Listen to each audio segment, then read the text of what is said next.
radical left has taken over the Democratic Party.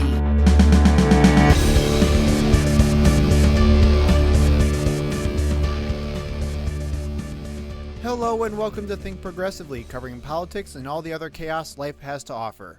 This is episode 13, recorded on Monday, November 9th from Milwaukee. I'm Joe. And I'm Jason. And on today's episode, we'll be talking about the aftermath of the election and where we are going from here. But first, the headlines. Fake news. Fake news. Fake, disgusting news. Up first in headlines, after American citizens have finally watched more cable news in their entire lives this week, Joe Biden has officially been declared the President of the United States. How do you feel about that, Jason? Pretty good. Not like ecstatic. It doesn't harken back to, 2008.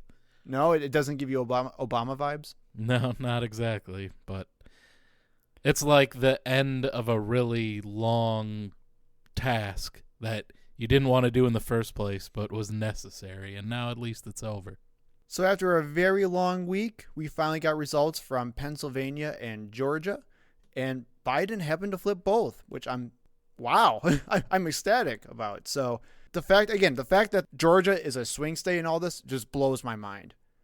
And that makes me so happy. Especially with Florida not being. Right. And screw Florida. Let's chop them off and let them flow off into the ocean. Do a Superman the movie on them. Yes, exactly. So where were you when you found out? I was at work. Where was I? I think I was just at home. To no one's surprise, Trump was golfing. I will say, so I got the alert for the election results, and then I don't know how it is for the rest of the country right now, but at least in the Midwest, it's been pretty nice for the last couple of days. So I decided to take this initiative to go golfing myself. It was by far the most therapeutic round of my entire life. I was so happy and so in my zen, I play real sports. I don't golf. You know what? Shut up. And as of right now, Trump is still refusing to concede the election and is still challenging its results. Yeah, this election is not really any closer than it was in 2016. Nah. We had recounts then, too, but Clinton still conceded the race when it became clear that she had lost. I mean, you're seeing world leaders now already congratulating Biden on the win. The longer Trump waits, the worse it just looks for him. That's all it is. You know where Rudy Giuliani was when he found out? Okay.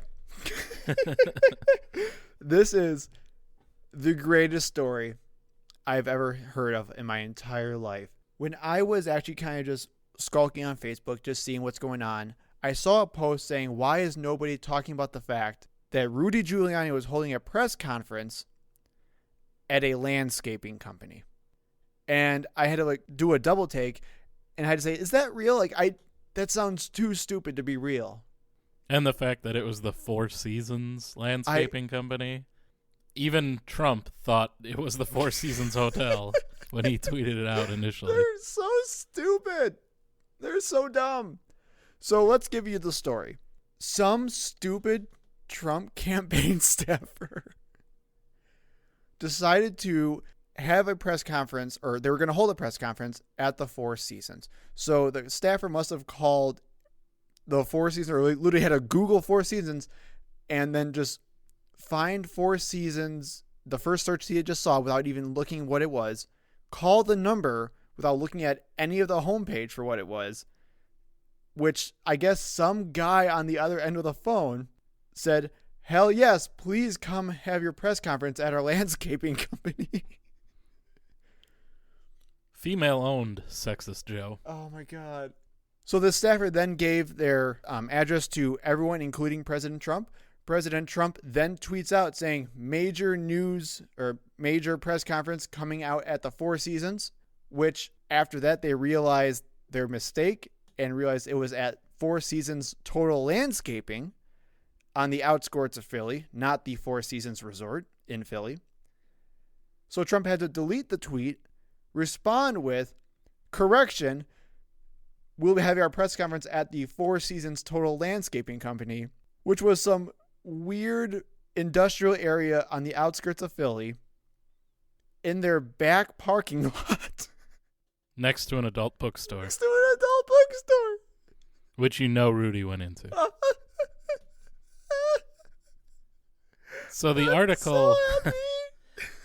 the article I read on Vox speculates that the reason that they likely went for that venue was because whenever they were holding a press conference in a public adjacent area in Philadelphia, like they had a press conference in front of the convention center, Okay.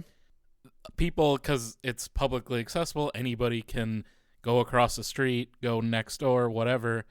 They were playing music so loud and dancing that you could not, it completely drown out the press conference. And if you go to the Vox article, which we'll link, they have like a clip of it, and it's hilarious. Oh my God. Well, then there were even stories of reporters saying they couldn't get into the, I know there was one for a fact that he tweeted that he couldn't get into the press conference because there was no parking or no like way of getting in because there's so many people there. So he's like, screw it. I'm going to go to this adult bookstore next door. And he interviewed the owner of the bookstore. Probably a much better story than attending that press conference. And then the best part was Total Landscaping putting out a statement saying that they're not partisan. And saying that they were just honored to be asked by the president. I can't, Jason, I can't. You can't write this any better. And that's my favorite part. Like, for anyone who's like a fan of like Parks and Rec or The Office, this would be like a perfect episode for one of those. I could definitely see it. It's for literally a Parks and Rec, sitcom. yeah. Like, you just awkwardly stand there like, what do you mean you didn't get 4 seasons of Hotel? And they just awkwardly stand there like next to the adult bookstore. Says 4 seasons. What do you want? Oh my God. They're so dumb. They're so dumb.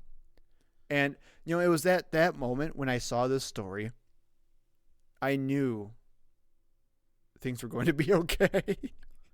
The best part was when the news broke about the race being called and all the reporters started leaving in the middle of the press conference. Did you see Rudy Giuliani react in real time? Yeah, it was pretty good. Oh my God. It was like, well, who called the race? Who called the race? All the places? All the news outlets? They called it? Well, I don't know about all of them, but every news everyone network. called it. Are Yeah. you sure? Oh, it was fantastic. Well, if every news network says, then I guess then we can ignore the law. Like, that's not what people are saying. They're just saying, like, look, it's over. You're going to have to find a new job. Maybe talk to Sacha Baron Cohen. Maybe he's got another role for you. And to put things in context, 70 million people voted to keep these guys in power. It gets really depressing when you think about that. But we still won, so happy thoughts. Happy thoughts. Well, the world seems to be with us. As we saw, church bells ringing across Paris. It was beautiful. A big block. Again, I was stuck in work. I wasn't going, well, I don't think with COVID I'm not going anywhere anyway, but it was good to see. I mean, again, I would have preferred some more social distancing. I know everyone's really happy and excited, and I am too, but you gotta be safe. Well, especially in Wisconsin right now where we're, and we'll talk about this later, but how we're spiking so horrendously right now. So I intentionally did not go out anywhere because I didn't want to risk anything. Yeah, I celebrated in spirit. I'm right there with you. So let's talk about the darker side of this whole thing. these claims of fraudulent votes. Yeah, so this is nonsense.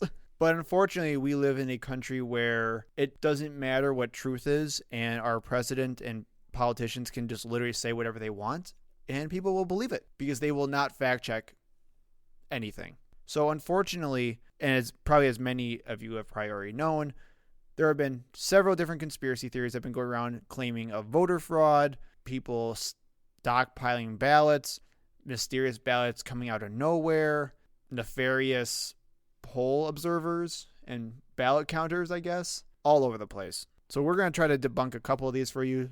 These probably are being spread to you by your crazy relatives, and hopefully these will arm you with some of the basic facts to fix this all, or to at least respond to their BS. So first up, are dead people voting in Michigan? Yes.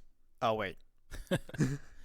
So while it is possible that some people mailed in their absentee ballot and then passed away, in the time between then and when it was recorded.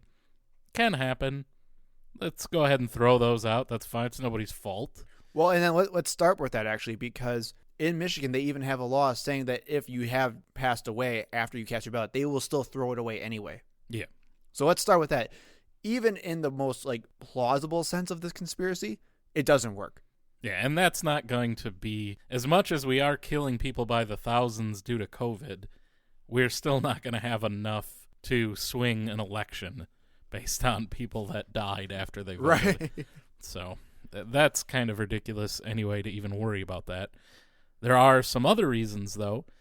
If you have the same name as anyone, if you have a common name, if you're a junior or you named a kid junior, whatever, it's possible that the vote gets misattributed to the person that has the same name, and it might show their birth date. So it looks like somebody who's 110 voted, even though it's just an error in their website because they attributed the vote to the wrong name. Again, that can happen quite easily, usually gets sorted out. There is also this situation, and we have this here in Wisconsin. When I was not registering, but looking up my mom online to get her an absentee ballot, one of the instructions was, if you can't find your name in the list, try a default birth date. Because if you've been registered in the system for a long time, they didn't record birth dates originally, years ago. So in the system, you don't have a birth date, so you try the default, which was, I think, January 1st, 1900. So that's what it says your birth date is in the system, even though it's not accurate. That's what's in there. So when you look up somebody in the system, it says they were born in 1900 and they voted. Well, that birth date's not accurate. That's the default. We don't have a birth date for this person. So that also leads to some confusion. If you ask a question, someone will give you the right answer, but nobody's, trying that hard. Right. They're just anomaly hunting for things that they can claim are fraud. Also in Michigan, we had a claim that was tweeted out by Ted Cruz, retweeted by the president, of course, that said there was a software glitch that caused an error of 6,000 votes to go to Biden that should have gone to Trump, and that, lots of different counties, lots of different states use this software. It could be this same error could be going on all over the place. This could be the difference. This was not a software glitch. This was a human error. Someone entered in the information incorrectly. It was caught right away and corrected. That's it. Obviously, we're talking people are entering in data constantly throughout this entire process. Someone made a mistake. It was double-checked, found to be incorrect, and fixed. That's your big story. Wouldn't have happened anywhere else because it was a simple human error, not a software glitch that was being reported by people that should know better and really, as elected officials, have the responsibility of knowing better and not lying to the American people. Jumping over to Arizona, several people have been claiming that Sharpie pens or votes with Sharpie pens were not counted, actually. And that's just completely not true. And they were being told that, specifically, this was a tactic, right, by the Democrats that we'll give them a Sharpie pen so they can't get read or their ballots can't read, which is so dumb on so many different levels. Yeah, we'll put Sharpie pens in the voting booths in the Republican counties. That'll get them. Oh my God. But unfortunately, voting machines have no problem reading Sharpie ink, of course. Right. What would the difference be? Again, it's these are the most easily debunked conspiracies ever, yet they just get thrown out like crazy by elected officials, like you said, including our president. Yeah. In Muskego, where I live, they do the Sharpie pens for in-person voting as well because much like the tables we have in front of us, where you vote, it's textured, the surface. So your ballot's pretty thin. If you were to use a ballpoint pen, there's an easy chance for you to rip it. So they use the Sharpie, which is the felt. It's not going to go through, see. It's so stupid, but I know. It leads to these claims. And so many people retweet it and talk about it.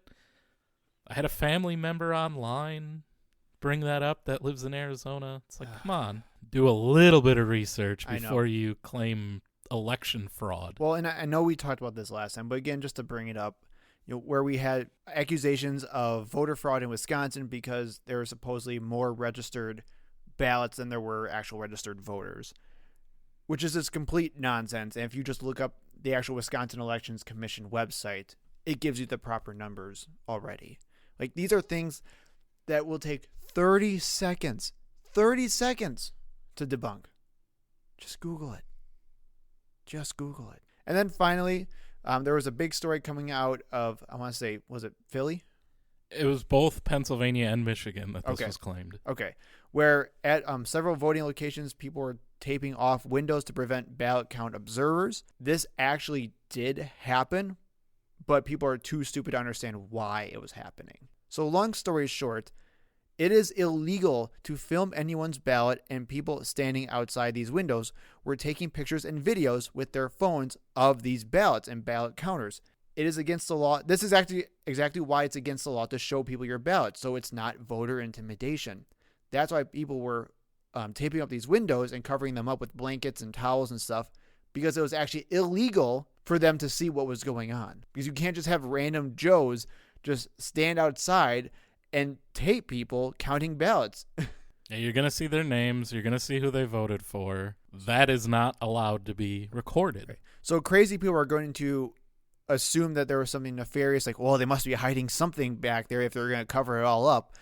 But no, like, this is literally just them trying to do their jobs, and crazy people who don't know the law and who don't know how to act like a decent human being are stopping them from doing so. And there were legal observers from both parties inside these locations. Literally. Not on the other side of the windows, but actually standing in there. They knew they couldn't have their phones out. They didn't.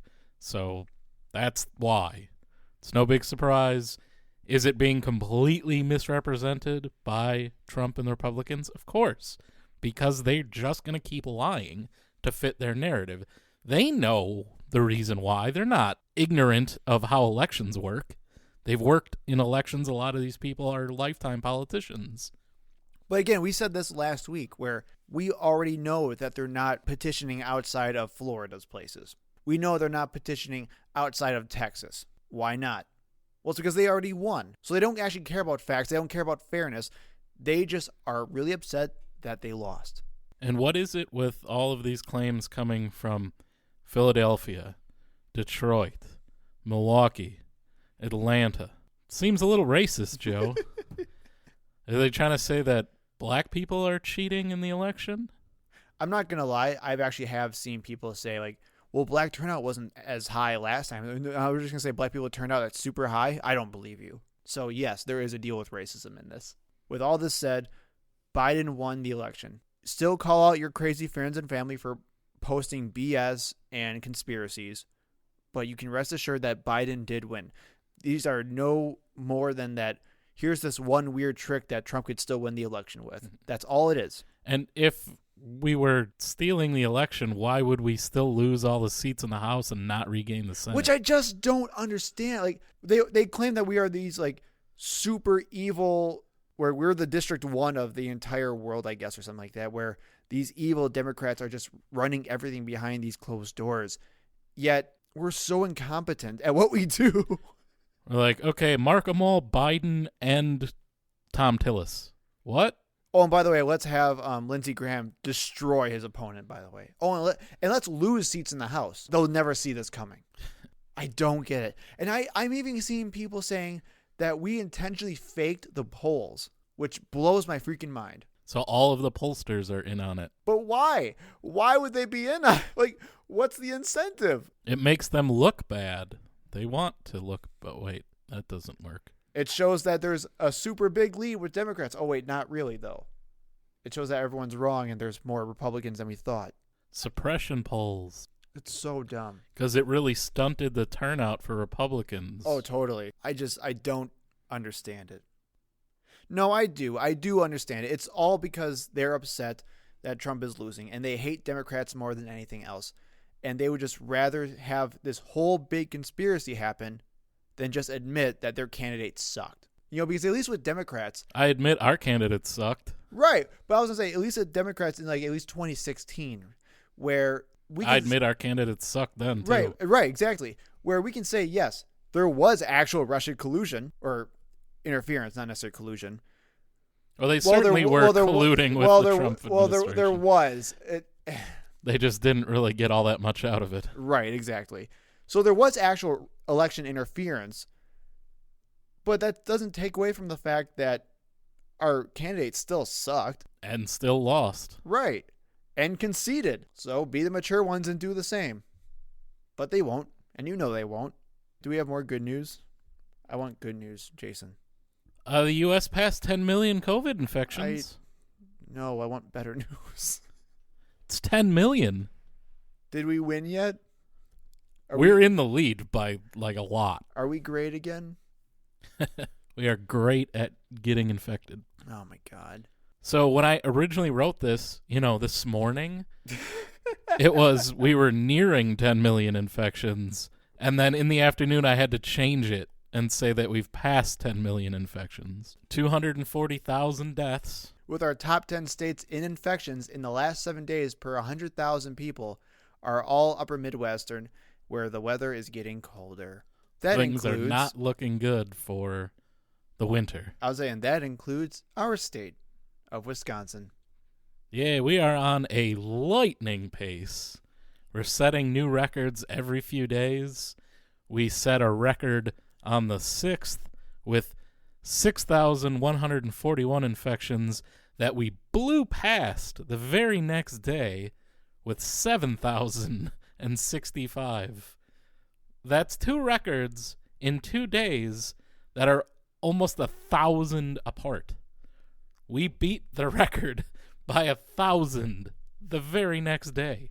I just saw a report today as well that said that in Wisconsin, a third of all COVID tests are showing up positive now. Yeah, 30%. That is wonderful. And I'm still seeing people call it a hoax. I thought we're past the election now, right? COVID should be over now, right? That's what everyone told me, that we would all forget about COVID right after the election. This was all just drummed up by the media in order to hurt Trump. Well, he lost. The votes are already cast. And COVID's still here. What the heck? But Jason, remember, this is a part of the plan. We're going to gradually stop talking about COVID. That's not what everybody told me. No, but you have to understand, Jason, you need to understand like 8-dimensional chess right now, right? We're going to, over time, just little by little, stop talking about COVID. We're going to get a vaccine supposedly made. And then as numbers will just slowly go down, we're just going to eventually stop talking about COVID, maybe within about the next 2 years. That's the plan. Well, in your conspiracy now, we have today Pfizer releasing a press release indicating that early results are that its vaccine is more than 90% effective. This is actually fantastic news. I'm very happy to hear about this. It is still in phase 3 trials, so something could still go wrong. We have to kind of rein it in a little bit and not, go out and start coughing on everybody. But yeah, it is good news. The study has 44,000 enrollees randomized to vaccine or placebo. So far, 94 participants have become infected. Fewer than 9 of the infected subjects have received the vaccine. So we would see, if the vaccine wasn't effective at all, we would see the same number of infections between the placebo and the treatment. Instead, we have 90% more infections with the placebo than with the treatment. Correct. And this is a completely new type of vaccine as well. Usually vaccines introduce a virus of some sort or some part of the virus and stimulate the host to mount an immune response. That's usually what we know of when we think of vaccines. However, this is an mRNA vaccine. This vaccine tricks the body's cells to produce viral proteins, which then activate the immune system. Kind of using your body's own cells to replicate what this virus looks like? Is that what it sounds? Pretty much. Science, everybody. One thing we do need to realize here is, yes, this is great news. However, even if they do come out with a vaccine, with Pfizer, I know several other companies are coming out, like Johnson & Johnson, I think is coming to another one. I know another company I just can't think of off the top. It starts with an M. Is I think also in phase 3 trials. That doesn't also talk about the logistics of this all. I will say, I'll give the one positive thing you will ever hear me say about Trump. That is the one thing that his administration is focused on with this Operation Warp Speed. They have... This was extremely fast for vaccine. Well, they don't have anything to do with the vaccine getting out there, but what they're setting up is the distribution. Correct. Like and using the military for rapid Right. distribution and stuff, yeah. Yeah, and they actually have some of this vaccine, the Pfizer one. They have a lot of the candidates, I guess, that they're replicating, and they're getting doses of this drug brought to them all the time. They know this one is a 2-shot treatment. Yep. Where you have to have 2 different shots 3 weeks apart. They're all set up for that. I saw a piece from 60 Minutes that goes into detail about this. And they know that it does have to be kept at very cold temperatures. They were talking about that's going to be a challenge in places like the Virgin Islands, where they don't have that kind of equipment available, and they can't keep dry ice there, so they're going to have it shipped from Puerto Rico along with the kits for the vaccination. So that's literally the one thing that the Trump administration focused on, is distributing a vaccine as quickly as possible. They didn't do anything about prevention. They still bungled, everything up into a vaccine. They put all their hopes on vaccine. Yep. So they still, overall, they'll get an F. They fail. But the one thing that they bet on was delivering a vaccine as fast as possible. And hopefully we will be better off under President Biden when this vaccine is available and can get distributed at warp speed. And then as of right now, the FDA is still requiring 2 months of follow-up data from participants, which Pfizer says they will have that data by the end of November, which is pretty good. I think they said at the end of the 3rd week of November, so Thanksgiving-ish. After that, you'll probably expect Pfizer to submit their drug to the FDA and request emergency use authorization like other drugs have already been granted. And then from there on out, it's all about manufacturing and distribution. Yeah, and it'll definitely go to the most vulnerable first. Correct. Pregnant, elderly, Me. frontline workers. Joe. Because I'm a pregnant elder who's on the front line all the time. Yeah, special cases where people wouldn't, have immune systems that are compromised, things like that. Correct. And then to the rest of us, hopefully by the summer. Something like that. So that's good. And actually, Trump did praise the good news, which makes me pretty happy. He retweeted the statement and said, good things to look forward to. And Don Jr. tweeted talking about how the timing of the release was very convenient and coincidental, accusing that the Pfizer company was doing something nefarious because they released it after the election, because he's an idiot. God, I can't wait for these people to be gone. You know what they're like? That's okay. We'll not take that bump in our stock price right now. Let's wait until after the American election is over. Right. Meanwhile, President-elect Joe Biden has announced his coronavirus advisory board because he's going to be the president in a few months. Which is such a relief. This seems such like a basic thing that you should do as president, and I'm just relieved that it happened. Mike Pence is not on this list. Same with Jared Kushner. I thought they were the coronavirus experts in the Ivanka country. isn't on here either. It's kind of crazy, right? But we do have former Surgeon General Dr. Vivek Murthy, former U.S. Food and Drug Administration Commissioner Dr. David Kessler, and Yale University's Dr. Marcella Nunez-Smith. Another member of note here, Rick Bright, who was the whistleblower from the Trump administration, who said that they weren't doing enough and that we were going to be in trouble. We didn't have enough supplies, things like that. So his name being on this list seems kind of like a jab at the old Cheeto. And I'm sure you can't have him on here now because he's still part of the Trump administration. But I wouldn't be surprised if we see a Fauci added to this list at some point. And then finally in headlines, America's future comes down to Georgia. Oh dear. How's your singing? Can you do the Georgia. No, I am not going to sing. In a crazy turn of events, Georgia's 2 Senate races, one was a special election for Kelly Loeffler's seat, and then the other one was David Perdue's seat. Both are going to runoffs in January for the fate, or potential fate, of the Senate.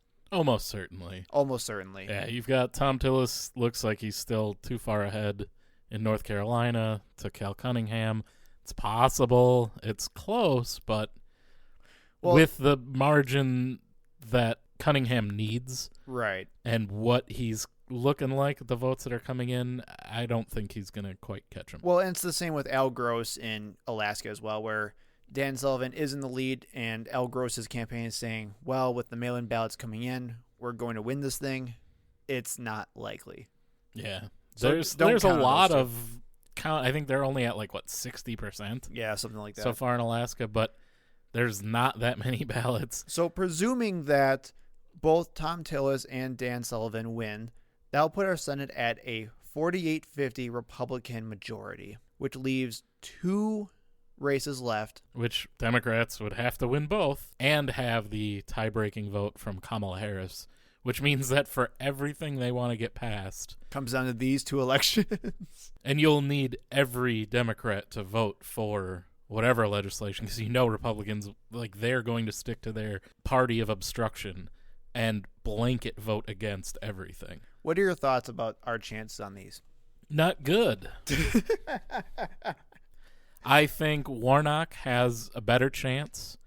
The initial race between Loeffler and Doug Collins, I believe it was very ugly. And I think a lot of Collins voters are not going to vote for Loeffler. So either they're not going to show up or they might even vote against her. So Warnock has a better shot. But the Perdue-Ossoff, if that debate didn't sway enough votes for Ossoff, then who knows what will. Yeah, and he lost. And what's interesting about these races is, due to Georgia state law, if a candidate doesn't have 50 or over 50% of the vote, then the main 2 candidates, or the leading 2 candidates, will then go into a runoff election. David Perdue was above 50% for a very long time. And then, I kid you not, it went down to 49.9%. It was 49.997. Yep. I think it was 10,000 votes shy of breaking 50%. That's what he needed. So now we have this record-setting 2 Senate race in Georgia, which never happens. The only reason why we have 2 Senate races in Georgia at the same time is because Kelly Loeffler's seat is actually for a special election. I don't know what's going to happen. I do think that they do have a decent shot. Granted, it's Georgia, right? I do think they have a decent shot because Kelly Loeffler and David Perdue are just straight up criminals. Literal criminals. Where you had Kelly Loeffler, who traded her portfolio away right before COVID really started to hit with confidential information. Yeah, Perdue started investing in medical companies right after he got the confidential briefing, while telling his constituents that everything's fine, there's no problem, we're going to take care of COVID, it's going to be nothing, but then buying medical stock because he knew it was going to be bad. And also for the reference, David Perdue is the one that manufactured or photoshopped Jon Ossoff to make him look more Jewish, and actually photoshopped his nose to make it bigger, and it was disgusting. The fact that any candidate would even think about doing that. And Ossoff did call him out for that debate. We had something similar with Lindsey Graham and Jamie Harrison too. We did. So we'll have to see. I'm already liking Raphael Warnock's ads for this. I don't know if you saw it, Jason, but basically he has he has an ad already called the negative ads are coming, so get ready. And he has just a bunch of clips of him going Raphael Warnock eats pizza with a fork and knife. Raphael Warnock hates puppies. And then we just cuts him saying, get ready, Georgia. The negative ads are coming. I'm good job. I'm really happy about that. So we'll have to see what happens. Almost everyone's attention is now being turned to Georgia. If you can actually donate to Jon Ossoff and Raphael Warnock's campaigns, I highly recommend doing so. We just heard today that Andrew Yang, former presidential candidate, just announced that he will be moving to Georgia to help with both runoffs, which is kind of crazy. There's also Stacey Abrams, and she has the Fair Fight organization. Yep. You can donate to them as well. This is some good stuff. It's also kind of fun because, I don't know if you saw it, Jason, but Purdue and Lawford did just release a joint statement saying that they want the Georgia Secretary of State to resign.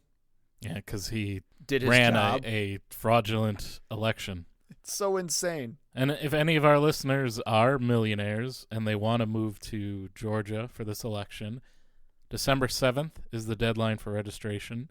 Early voting begins on December 14th, and the elections themselves are going to be on January 5th. And also give us money. Specifically us. Give us money. Yeah, give us money. I'm not sure how you would give us money. We don't have that set up, but if you're rich, you can figure it out. Non-sequential bills would be preferred.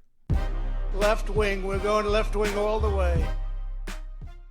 So what are your key takeaways from the election, Joe? Well, they're a little bit more grim than I expected this to be, but I think they're something we should not forget. I think first and foremost, we need to understand that America is not as progressive as we'd like to think it is. I don't know about you, Jason, but I truly do believe that someone like Bernie Sanders or Elizabeth Warren would not have won this election. I don't think Bernie Sanders would have ever flipped Georgia in a million years. Yeah, it's hard to say just because I don't understand what people were voting for in Trump, and I don't know if picking a populist candidate like Bernie would have pulled enough of that away. It's impossible to say. But regardless of what the candidate is, we do need to see that we are not nearly as progressive and liberal as a country as probably both of us would hope for. And on top of that, we also need to realize that America is just as divided as it was when Trump was president. This was not some repudiation of Trump or Trumpism. Those people are still here. And we know that because not only did Trump's people turn out as well as they did in the last election, he actually got more voters than he did in the last election. He had a record turnout. He would have. Yeah. So the fact that Joe Biden had to have a record number of turnout and still, I don't want to say barely won at this point because it's now by a decent margin state-wise. It's still very close. But each state was very close. So the fact that he barely turned some of these states blue after a record-setting turnout shows just how divided we actually are in this country right now. We also need to really understand that Trumpism is definitely here to stay. The idea that the Republican Party is going to throw Trump and his right-wing rhetoric away is nonsense. They've had more success with Trump than they have with any other candidate. Well, look at the people who are very Trump-esque or who have been kissing Trump's ass this entire time. Lindsey Graham did absolutely fantastic. Tommy Tuberville did absolutely fantastic. Marjorie Taylor Greene. The QAnon supporter. Mitch McConnell. So the Trumpian candidates... His own skin is trying to get away from him. So the Trumpian candidates have done very well in this last election. Yeah, I expect we'll see more to come. And then as we saw with all the conspiracies surrounding voter fraud, it's clear people will still believe just about anything with a push. We have a big problem with misinformation in this country that Dems need to figure out how to combat. We have no idea on how to actually combat misinformation and disinformation on a systemic level. And that's not even just a Democrat issue. That's an overall people issue. Sure, but when you're talking about sides in politics, you literally have one side making up anything and the other side trying to be honest and truthful here. And now they have no disincentive to stop. They're gonna keep doing it because it's working. Right. Why would they stop? Just create your own false reality. Just keep telling people that what they see and hear is not what they see and hear. So even though we have to realize that there's a lot of work still ahead of us and that we can't take our foot off the gas, celebrate the win. That's kind of my whole thing I've been pushing lately is celebrate the victory even if it's not exactly what we wanted, even if we know that half our country is crazy enough to vote for a sociopathic fascist. Take the win that we at least won the majority. And actually the literal majority of the vote too. So take the week, take a breather, then let's get back to work. So let's talk about kind of some key dates coming up. Let's do it. December 8th is the deadline for resolving electoral disputes at the state level, which means that all recounts and court cases are to be completed by then. So all of this nonsense we're hearing from the Trump campaign about affidavits and suing everybody, that needs to all be resolved by December 8th. December 14th is when all of the state electors will vote and sign the certificates of the vote. That all gets sent into Washington, which needs to be delivered by December 23rd. That's the deadline for those certificates to come in. January 6th, the House and Senate will hold a joint session to count all of the electoral votes. That the winner is then announced by the vice president. And then the big day, January 20th, is Inauguration Day, when we will officially have President Biden. And man, that day cannot come soon enough. Now, I remember there being this image of Obama leaving the White House, getting onto Marine One. It was somber. Everybody was looking at a super presidential person, somebody that may not have been the best president. Certainly enough problems we can find with his presidency, but still someone that we all admired and a great politician, somebody who was able to capture the interest of the country. What do you think it's going to be like when Trump leaves? Well, did you see that Trump still hasn't invited Biden to the White House? I mean, granted, because he hasn't actually conceded either yet, but I have no idea what he's going to actually do. I'm assuming he's not going to talk to Biden at all. Right. I cannot imagine them having a meeting. And to be honest, I don't think Biden really cares either because he's already been there. So he doesn't really need to know like what's going on. And plus, he has a better resource than Obama anyway. I really hope he gets drug out kicking and screaming. Like when Julian Assange got pulled from that embassy. That's what I want. But with Trump and the Secret Service yanking him out. Oh, it'd be great. So come that day, and we're into the Biden-Harris administration. After hopefully... Okay, actually, let me ask you this. Do you think a ton of people are going to come out for Inauguration Day just to spite Trump, even though we have COVID? Yeah, I think it's going to be a big party. Because I can totally see like a ton of people just coming out just to say that Biden had a bigger Inauguration Day than Trump. Yeah, I definitely think that's going to be the case. I mean, more people voted for Biden than voted ever before. Right. There's a reason for that. And it wasn't really because they love Joe Biden. Well, that's kind of the funny thing about this, too, where you had people all around the country like running out to the streets to celebrate Joe Biden. And let's be real here. And I think this actually does get lost. And unfortunately, I feel kind of guilty for just including this now. And I apologize to Kamala for this. Is that this is actually a very historic election where we literally do have the first woman as VP right now. We have the first woman of color as VP right now. That's insane to think about. Yet that's kind of getting pushed aside because of how crazy Trump is and people just want Trump out so bad. Yeah, literally don't care who was on the ticket. Right. Anyone. So I always kind of feel bad that I basically just did the same thing. Mm-hmm. That it's almost an afterthought, you know? She certainly has a good shot at being the first female president. Oh, I wouldn't doubt it. And then we can officially celebrate that the way we should versus right now where we just want to get out of this abusive relationship. Right. So what should we expect from a Biden-Harris administration? Well, as we stated, it is going to come down to those two races in Georgia. And if we will have any hope of passing legislation or if it's going to have to be all executive orders. Correct. I mean, and even with the makeup of the Senate, Joe Biden has already announced that he's planning to do a flurry of executive orders right when he gets into office, just to basically get rid of a lot of the crap that Trump to. So, first and foremost, Biden plans to rejoin the Paris Climate Accord. He plans to reverse Trump's withdrawal from the World Health Organization. He plans to repeal the Trump travel ban from majority Muslim countries.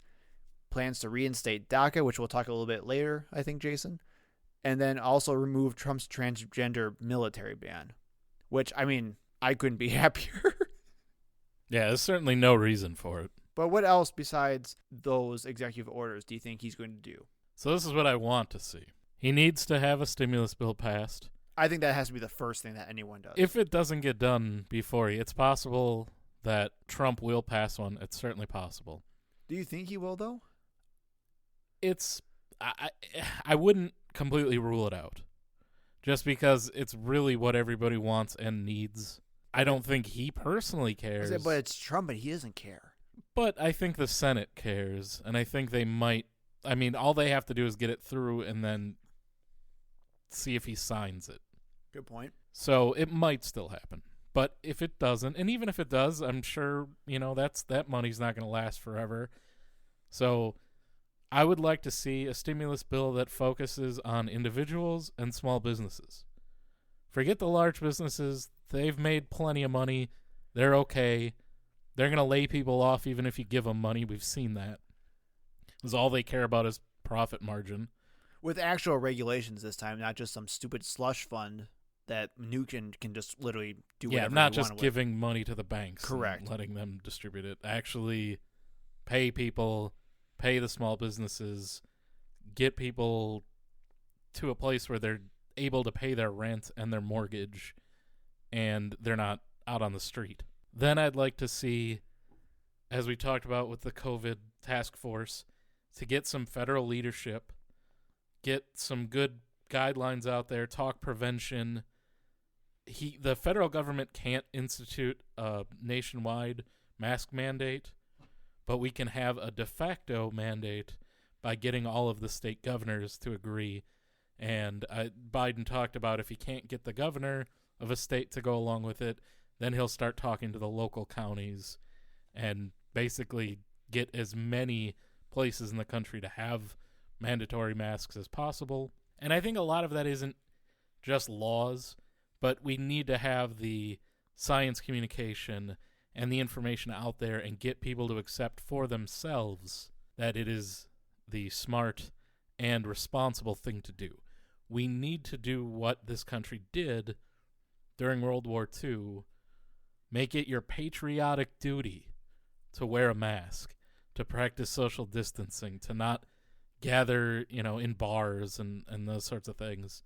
Well, and this seems like such a small thing, but just the fact that we're going to have people on the same page when it comes to messaging is going to be huge. The fact that we won't have a president and Fauci arguing with each other constantly, right, will be huge for us. So I think that's going to do wonders. Yeah, a president that won't look at the numbers and try to figure out a way to lie about them, and instead will try to figure out a way to make them go down. Correct. One big thing that needs to happen, the reason Joe Biden is going to be president is because Native Americans and Latin Americans voted for him in Arizona. Well, yeah, the Navajo tribe that went 94%? And they made up more than the difference right now, currently, in Arizona. Yep. The African American community voted for him in Philadelphia, Milwaukee, Detroit, and Atlanta. They are the reason he's going to be president. He needs to pay that support back. Oh, yes, he does. So let's talk about some of those things. Easily, police and justice reform. The 8 that can't wait. That's a super easy one. Decriminalizing marijuana is another big one that should have been done a long time ago, but we're still trying to figure out this crap. And expunging those arrests from your records so that these, as we've seen, it disproportionately affects Black Americans. Blacks. That they're the ones getting arrested for marijuana. They get longer sentences.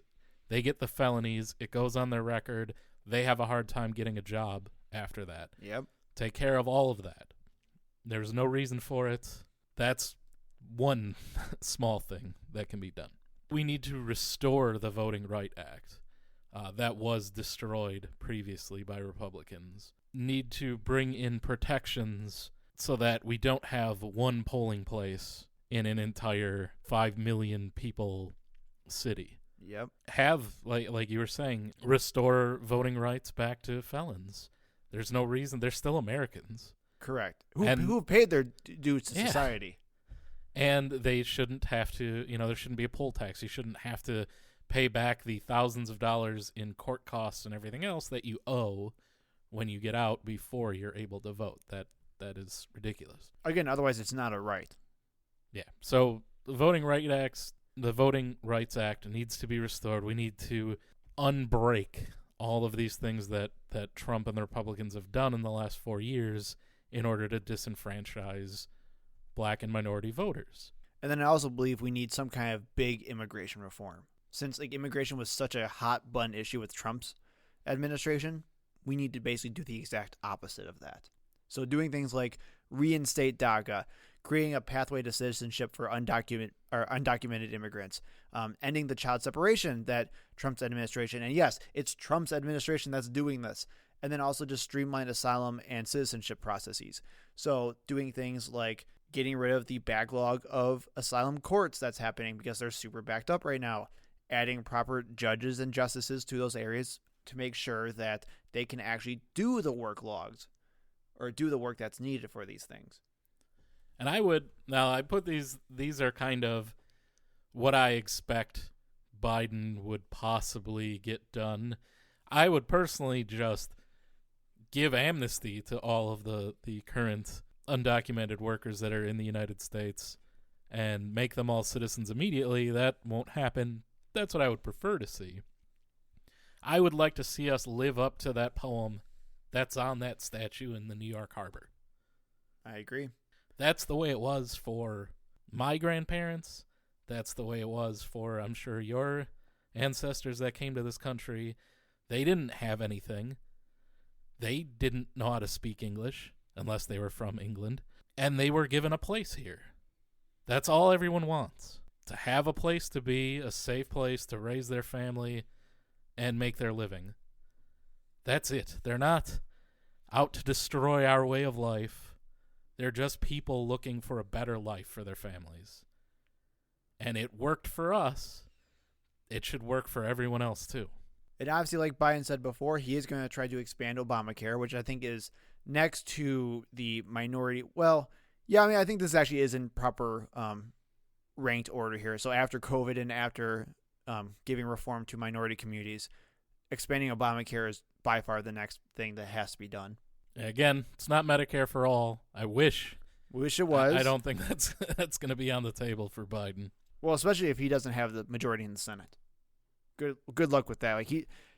If he doesn't have the majority, he's going to be barely able to do any of this stuff. So the fact that after we know how much the Republicans pushed back on Obamacare as it was, imagine them trying to expand it further. Yeah, it's going to be a tough row to hoe, as they say. One thing that we talked about a little bit previously, we need to rejoin the global community. Have America take its leadership position as responsible global citizens. Yep. And that means rejoining the Paris Climate Agreement, rejoining the Iran nuclear treaty, rejoining the World Health Organization, and recommitting to NATO.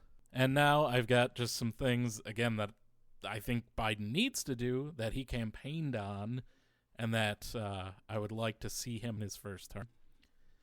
$15 minimum wage, free 2-year college tuition, ending fossil fuel subsidies and expanding renewable energy subsidies, and raising the corporate tax to 28%, even though I wish it'd go back up to 35%. Yep. And repealing some of the Trump tax cuts.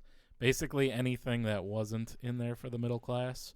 And he could even extend that tax, which is set to expire. He could extend that tax cut indefinitely, and raising the corporate tax would easily pay for that. When do you think Biden's going to actually implement his tax plan? How far into his first term? If we don't have the Senate, well, I think, now the tax plan has to, because that's a budget thing, I think that has to go through Congress.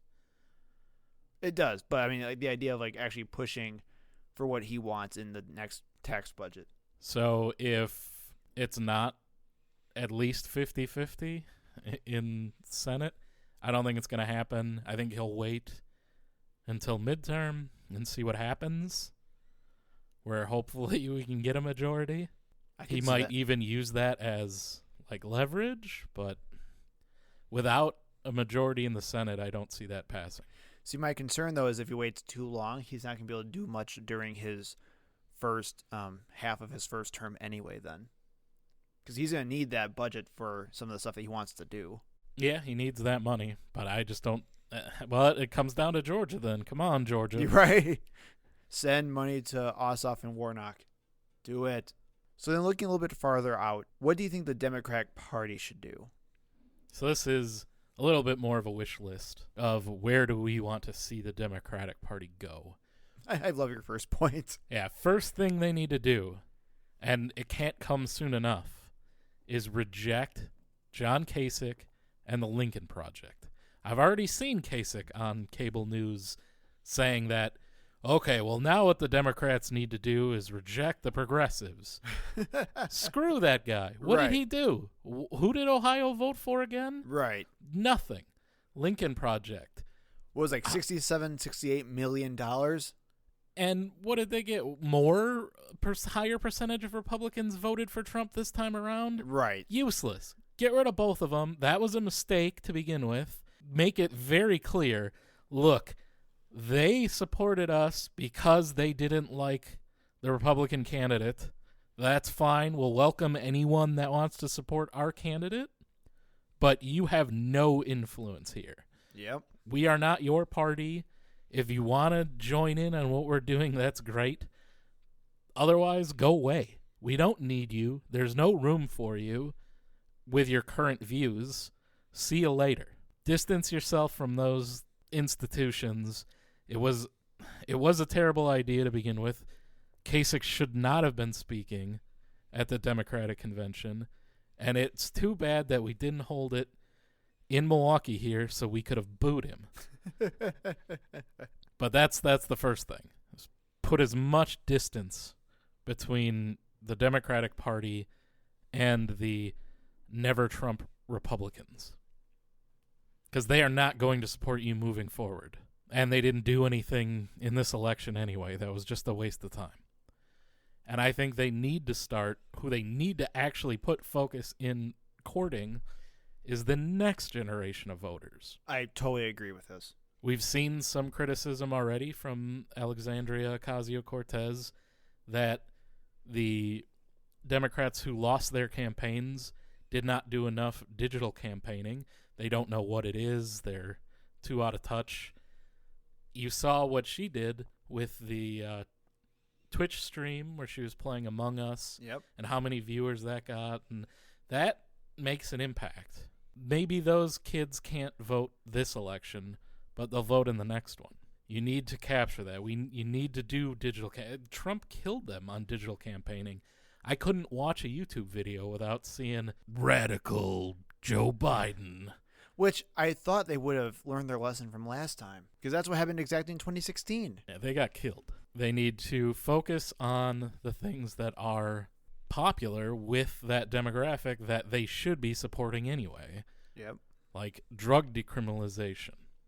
Inclusion on different candidates. Yeah, we need more diverse candidates. If most of your support is coming from minority communities, most of your candidates should be minorities. And I think that starts at the top. You know, it 100% does. And that's exactly why Joe Biden actually won, is because he won the black vote over, and I'm talking about in the primary, right? Where he won the black vote when other candidates couldn't do well with them. Even Kamala Harris didn't do as well with the black vote than Joe Biden did. And actually, one thing that Democrats need to focus on are Latino voters, where Latino voters are kind of being stepped to the side a little bit because Democrats were spending so much time on the black vote this election cycle. However, we're now seeing that Latino voters are starting to become a little bit more split in swing states. We got lucky here in Wisconsin, where I think the Latino vote was going, I think it was like 35-65 for Biden. So that was really good. But in places like Arizona, it started ticking up a little bit more towards Trump, which is fascinating to me. And then, of course, you have places like in Florida, which is kind of a weird... A lot of Cuban voters. Right. It's a weird little hodgepodge of Cuban voters who are They tend to be terrified more of socialism. Republican. Yeah. They the bad memories of Kennedy and the Bay of Pigs and all that. Right. So Democrats need to have a concerted effort to focus on Latino voters, because not only do they have low turnouts to begin with, when they do turn out, it's not always in our favor. And I think, speaking to that, they need to actually become the party of the people. Stop talking about it and assuming that you're the party of the people, and actually start pushing the agenda that would make you the party of the people. And I mean the working class, the lower class. That's who you should be striving to capture. You look at Trump voters, those people are lower class, a lot of them, and they think Trump is looking out for them. Yep. Despite his tax cuts going primarily to the super wealthy, and everything he does is targeted towards the super rich. But I saved $80 on my taxes this year. They think Trump's their guy. The Democratic Party has to actually get them back, right? You can't just talk. You're going to have to do it. And that means start campaigning for workers' rights. Make that a big issue. Show that the Republican Party is the party of the corporations and the rich, and they want to keep all of their money and not leave any for you. Become progressive, I guess. So, big surprise, the progressive podcast wants the Democratic Party to be more become progressive. more progressive. But they need, the biggest issue is getting money out of politics. Correct.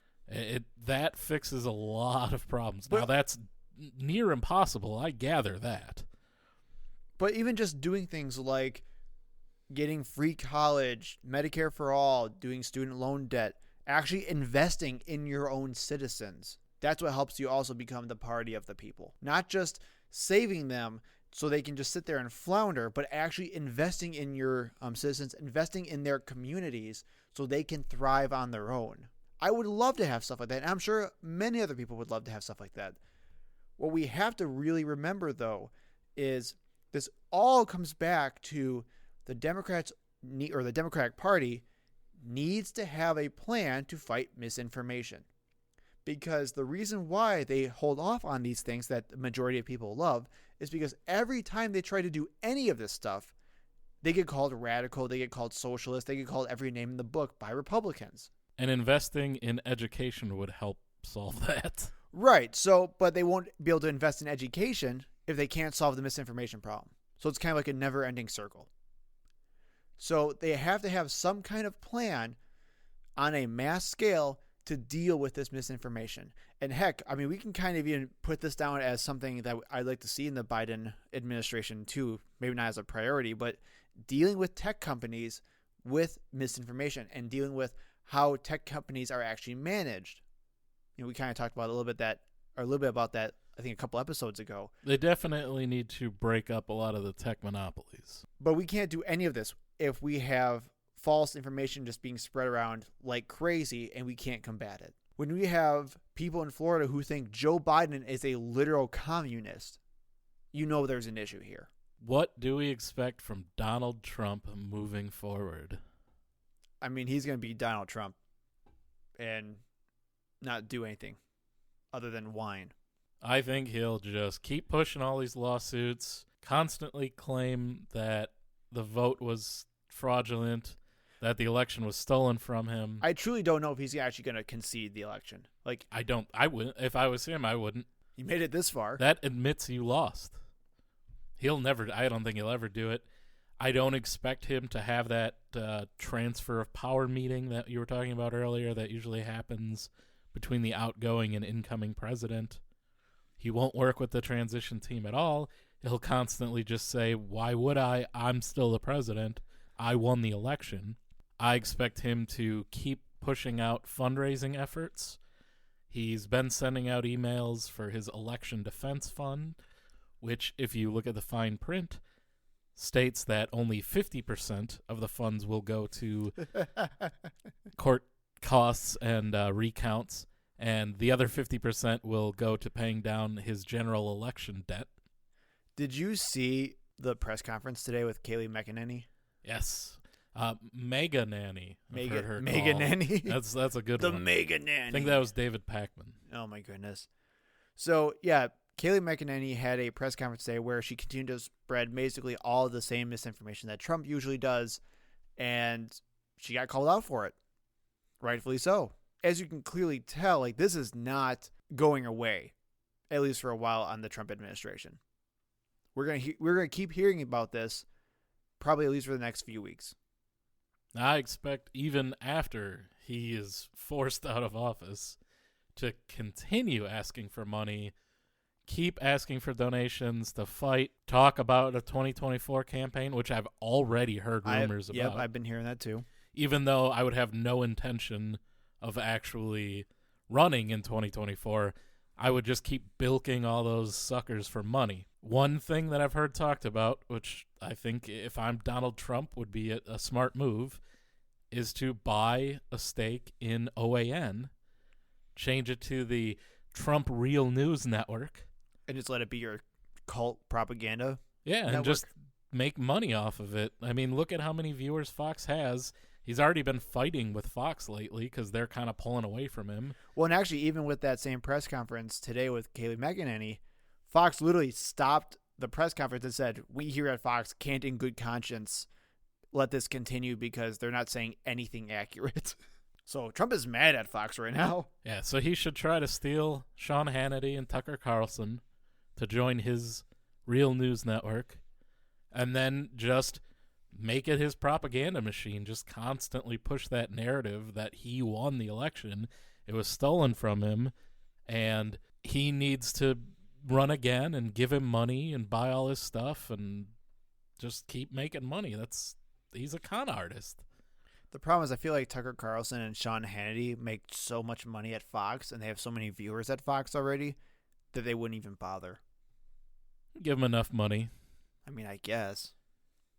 That'd be a pretty high paycheck, though. Yeah, well, I'm sure there's a lot of rich, the Koch brothers. A lot of rich idiots who would be yeah, paying this, yeah. Republican donors, man. All right, and what should the GOP do? If I'm the GOP, post-Trump. And we're saying, yeah, like, from their perspective, what should they do? Yeah. Not what we want to them. see. Not completely admit that you're a bunch of frauds and right. And say, we're going to be actually rational for once. Yeah, we're going to stick to what our values say we are. Right. We're gonna go back to being the party of Lincoln. Yeah. So if I'm them, I double down on that they're the victim in all of this. That they had a president stolen from them. That the Democrats are all corrupt, that they are the underdogs again. Yeah. Because now they're officially, well, I mean, in the Senate, they may not be, but like they're out of power. Mm-hmm. So, and that's where they have a lot of their energy and strength coming from, is they have this weird victim narrative that even when they're in power, they have this weird idea of like deep state Democrats who are just running the show. And I think they need to try to hold on to as much of their current base as they can. They got over 70 million votes for Trump. Think of what they can do, with a candidate who's not crazy. Yep. Keep embracing the evangelicals. Claim that everything the Democrats do is religious persecution. Everything. Regardless if it is reasonably or not. Just keep pushing that narrative. Yep, just like they did with Amy Coney Barrett. Yep. They just don't like her because she's a Catholic. Just keep double down. I think that's where they're getting a lot of the Latino vote from, by the way, is because of religion. Keep pushing that as hard as you can. They do need to kind of come out against the racist, white supremacist accusations, like definitely push that they're not the white supremacist party. And I mean, like, probably actually push it, where have initiatives in place that they're not doing this. And as much as I hate to say it, probably do things like have, I don't know, racial bias teaching for staff members. No. You're misunderstanding here. I get it, but I'm like, if you want to be like strategic for optics wise. Yeah, it's just for optics. You just say it. Right. And then you talk about how Lincoln was a Republican. You're the party for the minorities. But then you keep doing the racist stuff and dog whistling to the racists because you still need them. So you still keep saying that murderers are coming up from the border, and that's what sells, man. Muslims are bad. Yeah. So I'm not saying don't be racist. I'm just saying say that you're not racist. More. Right. Like, just, Just be say it. outraged anytime anyone's like, why are you so racist? Right. I would also say get quieter. Be quieter in your rhetoric and just try to be more composed. Because I truly do believe that with a more composed candidate, the Republicans have a really good shot at winning the president again, in my opinion. You already have the turnout for it. I don't think it's going to be as high without Trump, but I don't think you're going to have a turnout for the Dems that high either, to be honest, without Trump. So I think if you just have some kind of composed candidate who says all the crazy stuff you want, but says it quieter and less stupid, you're going to go a lot farther. Keep up like we talked about, the alternate reality thing that Trump was doing, where you just lie constantly and just keep insisting that your lies are not lies, that's reality. You got Fox News there. Just keep milking them. Let them be your propaganda machine. Make sure you're working together on messaging so that you can say, hey, no, I'm not lying. Did you watch the news? Now, Jason, you have a point here. This was the most depressing thing I wrote. You have Ivanka 2024. I'm not okay with this. That's what I would do if I was the GOP. Everybody knows that Trump Jr. and Eric are doofuses. I don't think they could run. But Ivanka, the Goya spokeswoman, I think they would really have something if they would run Ivanka in 2024. See, I feel like, though, the thing with Ivanka is just compared to her family, she seems super smart by comparison. And I think if she would actually to run for president, she would have to talk more, and she would come off as an idiot. Didn't hurt Trump any. I hate that you're right. And finally, what should we do post-Trump? We as the American people? The American people, the listeners, you and I, Jason, the average person. What should we do? Like I said before, and I'm going to keep saying it forever, we need to stay on top of the misinformation and conspiracy theory problem. People will believe literally anything, and we've learned that tenfold in this crazy election that we had. Get some science education. Listen to the Skeptic's Guide to the Universe podcast. Yeah, but not even that, but just you have to confront it, even though it's scary. When your crazy friend starts talking about random conspiracies about voter fraud, you have to call it out. When your crazy Aunt Sally starts talking about how Kamala is a secret satanic Muslim thing, you have to call that out. You're going to cause conflict. It may seem scary, but you have to do it. Because if we don't, we saw what happened in the 2000s to 2010s era with Obama. When we just ignored it, they grew to power. You have to shout it down and call it out. Otherwise, we're going to have another Trump again. Because obviously, these voters are not going away. And then one thing we can do, and I think we should all do as well, we now need to stay on top of the Biden administration, just like we did with Trump's administration. I hope so. That's going to be our entire show. Right. We now have the chance to criticize Biden, even though we'll have to see what he actually does before anything else. But let's be fair. Let's call a spade a spade. Let's actually be critical of our president when we have to. Let's be honest here. And then finally, let's make sure we keep people engaged. Yes, we had a gigantic, record-breaking turnout this year, and that's awesome. But come in 2 years when we have more Senate races coming in, they still need to vote for those two. Even if we lose the 2 races here in Georgia, we have several candidates who are Republicans running for re-election in 2022. Ron Johnson. Right. I'm thinking of one We're coming for you, Ron. that we can flip. But you have to keep people engaged this entire time. And then finally, celebrate the win. Enjoy it. I know I said this already, but seriously, this cannot be repeated enough. I know things are still scary. I know we still have several months before Trump is out of office. I know we still have the Senate to worry about. We still have a lot of work to do. We still have our crazy aunts and uncles and our family members and our friends and coworkers who are just spewing random BS all day long. Enjoy the win. Take a deep breath. Go for a walk if you still can. Play a game. I don't know, do something that relaxes you, because I do believe the worst of it is over. While we still have a lot of work to do, we had to start somewhere. We made a first great step with this election. Stay safe and get vaccinated. Actually, yeah, do that too. Get your flu shot. Thank you for listening. We hope to see you in the next episode. You can find us on Facebook and Twitter at ThinkProPod. You can email us at thinkpropod@gmail.com. And remember, when in doubt, think progressively.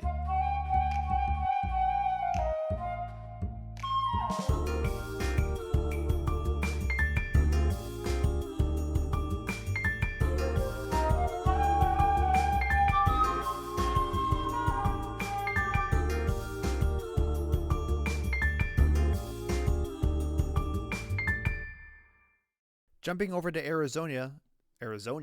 On to the main story. Now, taking the main stage. Candy. Wow. Rejoining the Iran nuclear treaty. Rejoining. I hate you so much. I knew I was going to say nuclear, too. Oh. I wrote it nuclear, and I was like, in my head, I was like, Nuclear. say nuclear. And then I said nuclear. I know what the word is, people.